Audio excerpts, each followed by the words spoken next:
Somos el subgrupo A2 del grupo A de la asignatura de patología y el día de hoy les vamos a presentar un caso clínico sobre histoplasmosis, que es una infección respiratoria causada por la inhalación de esporas del hongo Histoplasma capsulatum, que se encuentra en los suelos contaminados con excremento de pájaros y murciélagos. Mi nombre es Valeria Caballero Fontalvo y les voy a presentar los datos de identificación del paciente del caso clínico. Es un paciente masculino de 34 años de edad, residente en Bogotá, Colombia. Es ingeniero civil y como antecedentes personales tiene patológicos: VIH positivo diagnosticado hace 6 años bajo control irregular y el último recuento de CD4 es de 120 células por microlitro. Quirúrgico, apendicectomía a los 18 años y alérgicos, niega alergia a medicamentos conocidas. Tóxicos, consumo social de alcohol, niega tabaquismo y sustancias psicoactivas, farmacológico, tratamiento antirretroviral irregular y tiene un abandono terapéutico en los últimos 8 meses. Inmunizaciones, esquema de vacunación incompleto sin refuerzo reciente de hepatitis B ni influenza. Traumáticos, no refiere. Antecedentes familiares: padre con hipertensión arterial está vivo y la madre con diabetes mellitus tipo 2 también se encuentra viva.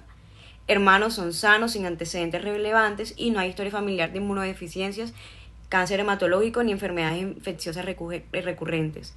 Antecedentes epidemiológicos relevantes es que recientemente hizo un viaje a la zona rural del Magdalena Medio, la cual es caracterizada para una zona endémica por histoplasmosis en Colombia, y en esta realizó excursiones en cuevas con alta presencia de murciélagos.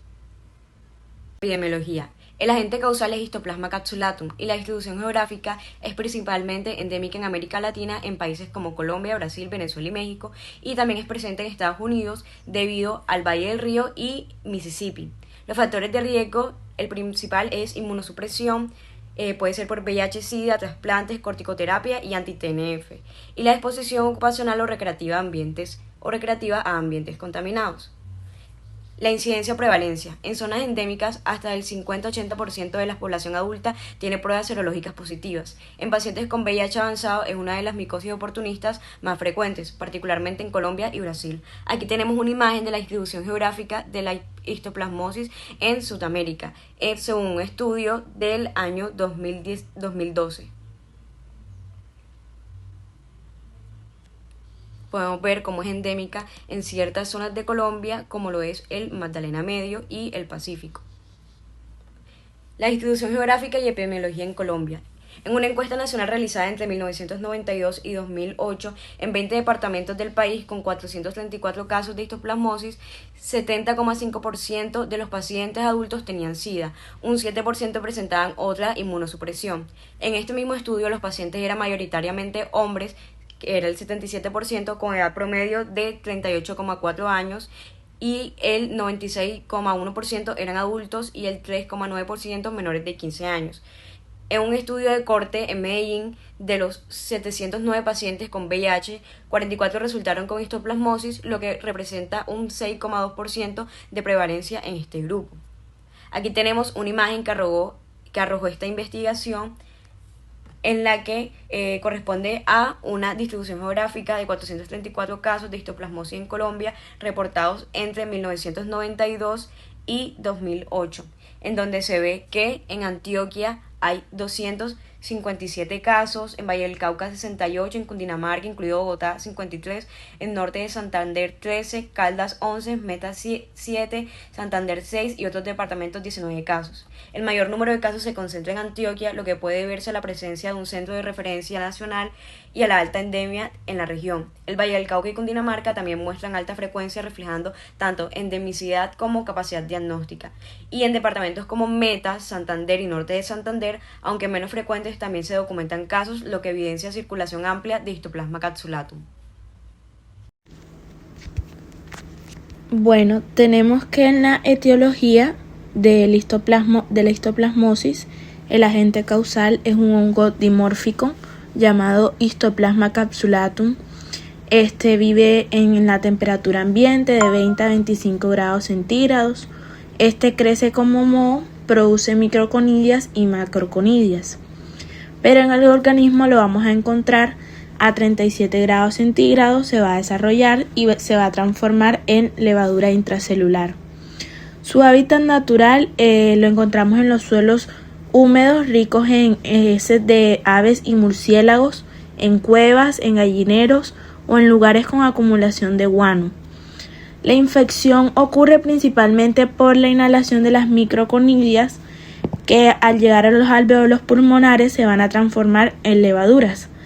Después de esta infección, este se va a volver un patógeno intracelular facultativo que sobrevive y se multiplica dentro de los macrófagos, así como observamos en la imagen. El macrófago lo ingiere pero no es capaz de matarlo y va a sobrevivir dentro del macrófago. Mi nombre es María José Consuegra y les voy a hablar sobre el cuadro clínico actual del paciente y su motivo de consulta. Sabemos que el paciente ingresa al servicio de urgencias diciendo, abro comillas, vengo porque tengo fiebre, tos desde hace rato, me cuesta respirar y tengo unas llagas en la boca que me duelen. Entonces el paciente refiere, además de esto, que aproximadamente hace 3 semanas inició con un cuadro de malestar general acompañado de cefalea y fatiga persistente. Posteriormente comenzó con tos seca no productiva y dolor torácico de localización subesternal, asociado a mialgias y artralgias que fueron progresivamente limitando sus actividades cotidianas. En los últimos 5 días estos síntomas se han intensificado. Ha habido un incremento de la tos, disnea incluso ante pequeños esfuerzos en su vida diaria. También ha tenido repercusión en su sueño y actividad física habitual. Además, el paciente reporta la aparición de lesiones cutáneas en las extremidades, así como úlceras dolorosas en la cavidad oral, que le generan malestar al alimentarse y al hablar. Bueno, respecto a la patogenia y su relación con la enfermedad actual y la revisión por sistema, tenemos que la enfermedad pudo ser adquirida en el viaje del paciente a una zona endémica, donde pudo haber inhalado conidios de Histoplasma capsulatum, que es el agente causante de la enfermedad, el cual suele encontrarse en heces de aves y murciélagos. Estos conidios en condiciones ambientales suelen mantenerse en forma de moho a una temperatura de 25 grados centígrados. Sin embargo, al ser inhalados y alcanzar los alvéolos pulmonares y encontrarse en una temperatura corporal, estos suelen convertirse en levaduras que vendrían a ser la forma patógena en el humano. En los alvéolos vamos a encontrar unos macrófagos alveolares, los cuales al identificar esta levadura lo que van a hacer es que van a tratar de fagocitarla. Sin embargo, ellos cuentan con unos mecanismos de defensa que lo que van a hacer es permitirles vivir dentro del macrófago, como que esconderse dentro del macrófago, y mientras tanto se van a ir multiplicando en el interior de una estructura que es el fagolisosoma dentro del macrófago. Cabe resaltar que estos macrófagos infectados van a liberar citoquinas proinflamatorias que van a cursar con los síntomas relatados por el paciente en la fase inicial de la infección, manifestándose con síntomas de malestar general, astenia y cefalea, que sería una sintomatología inespecífica presentada por el paciente. Sin embargo, y como se puede evidenciar en el relato cronológico indicado por el paciente, tras unas semanas los linfocitos TCD4, especialmente los TH1, salen en representación del sistema inmune adaptativo. Entonces lo que van a hacer es reconocer los antígenos presentes en estos hongos y van a empezar a producir interferón gamma. El interferón gamma lo que va a hacer es potenciar o entrenar a los macrófagos para que estos sean capaces de eliminar a la levadura. Al hacerlo, y ya de por sí, por estar infectados, van a liberar factor de necrosis tumoral alfa, el cual va a cumplir con la función de reclutar más macrófagos al sitio de infección. Esto, junto con la producción del factor de necrosis tumoral alfa, va a promover a la inflamación local. Es por esto que en la fase tardía o posterior a la aparición de los síntomas iniciales, el paciente también refiere este dolor subesternal y la formación de granulomas, porque esta molécula también ayuda a la formación de granulomas como un intento del sistema inmunológico por limitar el avance y la diseminación de la enfermedad. En pacientes inmunosuprimidos es muy poco probable que esto suceda porque su sistema inmune no está tan bien entrenado, y en esos casos el hongo va a pasar a diseminarse por vía sanguínea y vía linfática, manifestándose con signos o síntomas extrapulmonares que veremos más adelante en el examen físico y revisión por sistema. Por sistema, el paciente refiere la aparición de lesiones papulares y úlceras orales. En el sistema digestivo pues encontramos anorexia y diarrea ocasional. Pues la anorexia se debe principalmente a liberación de citoquinas proinflamatorias y el efecto pleiotrópico que estas ejercen. Uno de esos efectos es el aumento de liberación de cortisol, que va a estimular la glucogenólisis, aumentando los niveles de glucosa en sangre y pues haciendo que pues el paciente no tenga hambre. Una cefalea persistente, también acción de las citoquinas proinflamatorias, mialgias y artralgia, pues se debe principalmente a fenómenos de hipersensibilidad en la respuesta inmunológica y pues no encontramos pues en sí ninguna manifestación, por lo menos expresada por el paciente, ya que se encuentran palpitaciones ausentes y tampoco presenta ningún dolor precordial. Soy María José Consuegra y ahora vamos a hablar sobre los hallazgos clínicos en el examen físico del paciente y su correlación con la fisiopatología de la enfermedad. Entonces, al examen físico de este paciente se encuentra una temperatura elevada de 39.7 grados Celsius. La fiebre se explica por la liberación de citocinas inflamatorias como por ejemplo la interleucina 1, la 6 y el factor de necrosis tumoral alfa. Estas son producidas por macrófagos que han intentado fagocitar a este hongo. Estas interleucinas actúan sobre el hipotálamo y generan la elevación del punto de ajuste térmico, lo que va a producir la fiebre. Respecto a la hepatosplenomegalia de la palpación, este hallazgo refleja el tropismo del Histoplasma capsulatum por el sistema retículo endotelial. El hongo se multiplica en macrófagos del hígado y del vaso, entonces esto va a producir una proliferación celular, va a producir inflamación y congestión, lo que va a explicar el aumento de tamaño de ambos órganos. En este paciente, al realizarse la exploración de cadenas ganglionares, se encuentran linfadenopatías en cuello y axilas. Estas se originan porque el hongo llega a los ganglios por vía linfática o sanguínea. Esto va a hacer que se desencadene una respuesta inmune celular con hiperplasia folicular y formación de granulomas, que se traducen como un aumento de ganglios y de consistencia firme. En piel y mucosas también podemos observar que el paciente tiene úlceras dolorosas en la cavidad oral y lesiones papulares en las extremidades. Estas pueden aparecer por la diseminación hematógena del hongo, que invade tejidos periféricos produciendo necrosis e inflamación, lo que genera úlceras que tienen aspecto irregular. Finalmente, podemos destacar que el paciente tiene una palidez marcada en piel y mucosas. Este hallazgo puede reflejarse o puede asociarse principalmente con una anemia secundaria al hiperesplenismo, ya que el vaso aumentado de tamaño secuestra y destruye los glóbulos rojos en exceso, lo que explica la disminución de la hemoglobina y la palidez clínica del paciente. Entonces, todos estos hallazgos clínicos muestran cómo la enfermedad compromete múltiples órganos y sistemas, especialmente el retículo endotelial, las mucosas y la piel, pero esto sería de forma ya diseminada, lo que confirma que la enfermedad que tiene este paciente es de carácter sistémico. Mi nombre es Luis Serra y les voy a hablar de la detección de antígenos del hongo. Bueno, la prueba llevada a cabo es la antigenuria, que es de gran utilidad en las formas crónicas y diseminadas progresivas de la enfermedad, principalmente en pacientes con SIDA, quienes tienen altas cargas del hongo y en las cuales la prueba alcanza sensibilidades del 90%. En pacientes con formas pulmonares crónicas severas, la sensibilidad es del 75%, pero solo alcanza un 10 a 20% en las formas leves durante la primoinfección. La prueba también puede realizarse en lavados broncoalveolares de pacientes con SIDA.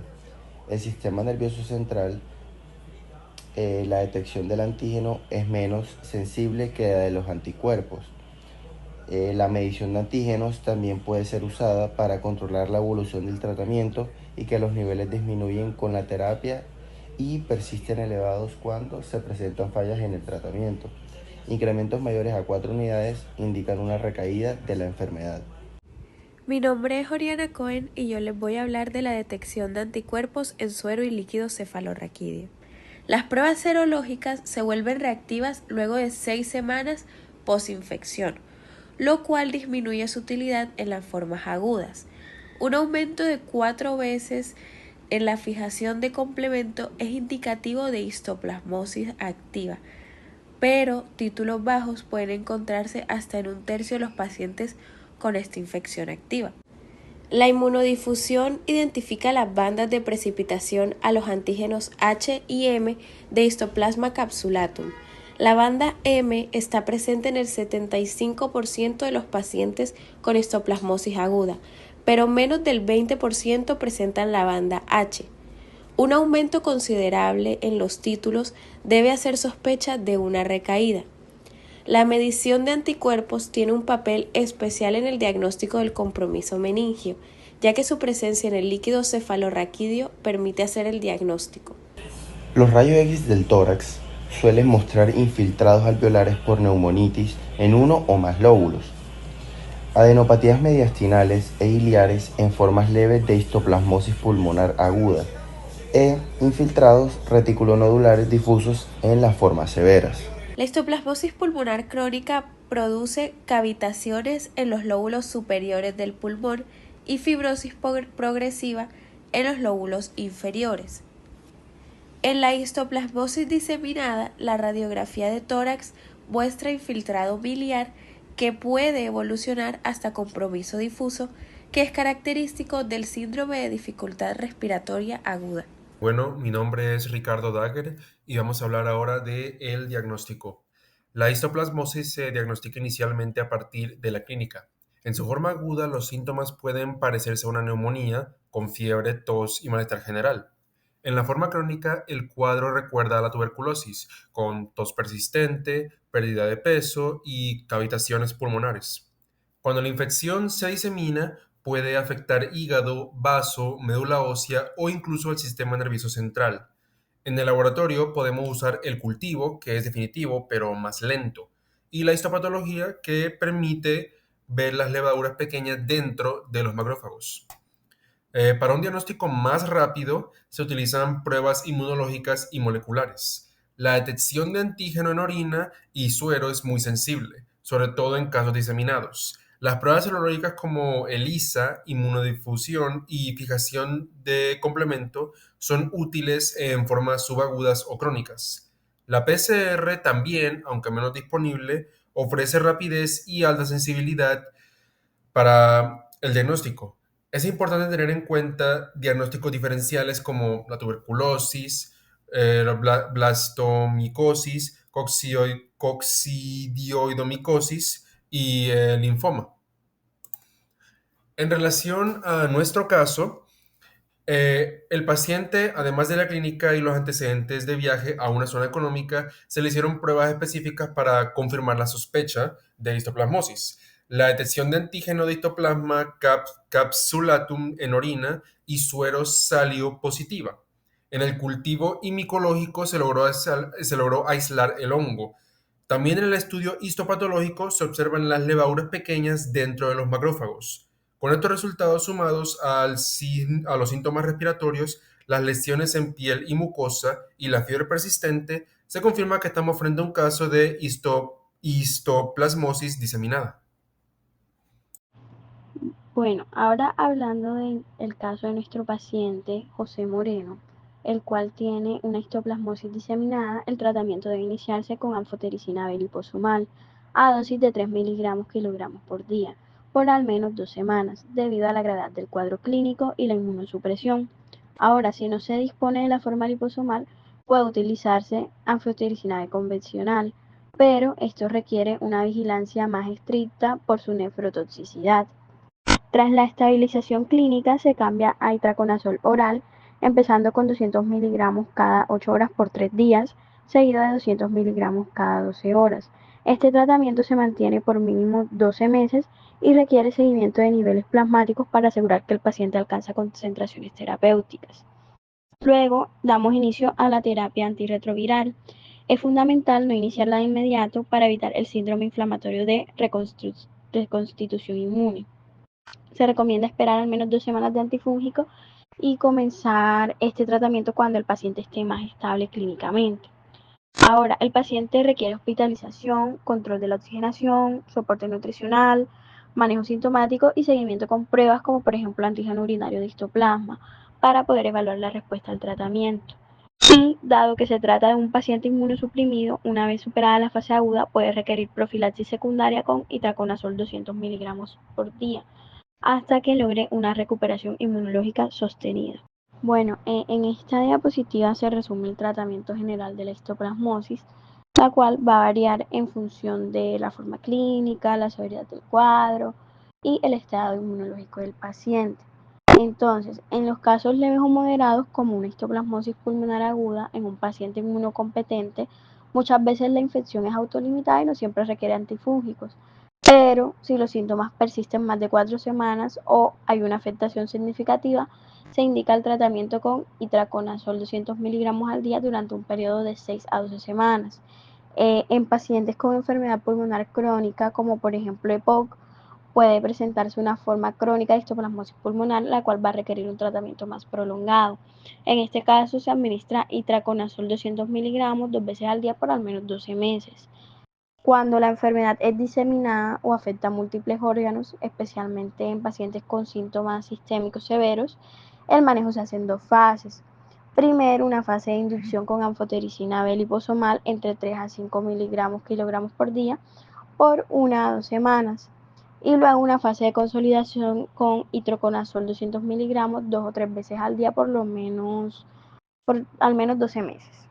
Y en pacientes inmunocomprometidos, como los pacientes que tienen VIH o trasplantes, en estos pacientes el tratamiento puede ser más prolongado y en muchos casos requiere profilaxis secundaria para prevenir recaídas.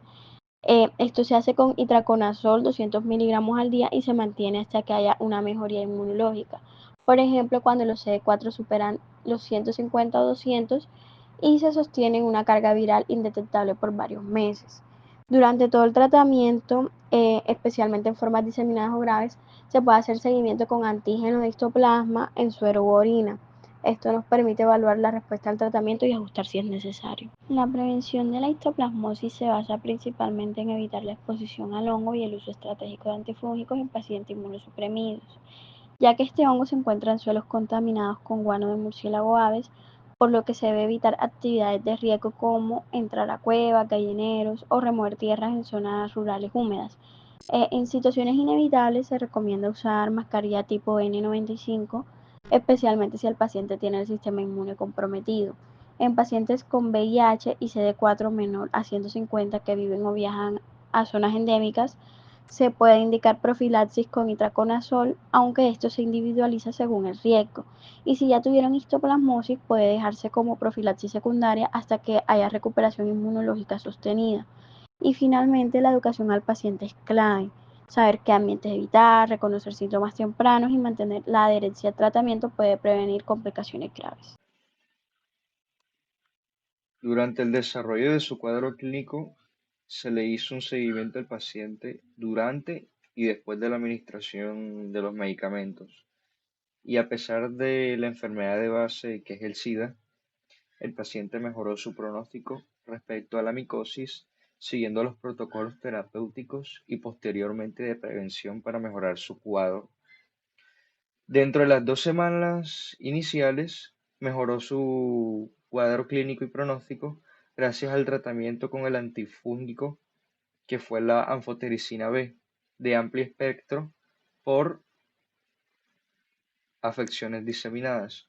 No se presentaron efectos adversos durante la terapia farmacéutica de este medicamento y después de estas 2 semanas se procedió a retomar el tratamiento con su antirretroviral junto con otro medicamento que es el itraconazol con el fin de evitar recaídas por este mismo agente infeccioso. Y en este mismo tiempo, el paciente se le dio de alta y este mismo siguió medicándose bajo las pautas del médico. El paciente finalmente se libra de todos sus males y retoma su vida con normalidad, no sin antes conocer los factores de riesgo que lo orillaron hacia estas circunstancias y que él mismo tome conciencia, prevenga y siga con su vida en normalidad.